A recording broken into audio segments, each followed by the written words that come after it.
Hello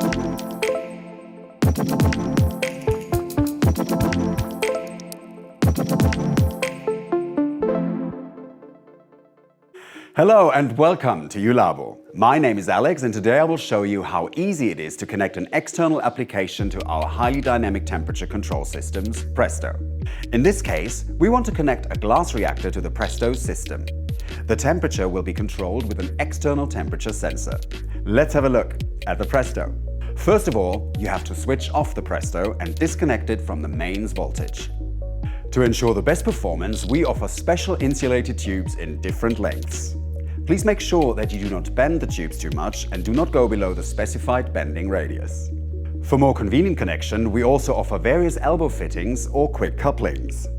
Our pro tip: for really smooth connections, you can additionally use an anti-seize spray or paste. On the back of the PRESTO, you will find two connections that are closed with a collar nut. One is labeled output and the other one is labeled input, so you know in which direction the fluid will circulate.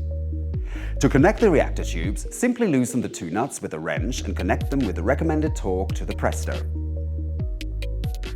The output is always connected to the lower connection of the reactor and the inlet with the upper connection. In this way, air can escape correctly from the external system. Finally, don't forget to connect the external temperature sensor like this PT100. In JULABO's portfolio of accessories, you will find many options for further temperature sensors. Our tip: for easy connection of the external application to the PRESTO system, our quick couplings are suitable. This makes it easy to change reactors, for example, without having to completely drain the temperature control medium at the PRESTO.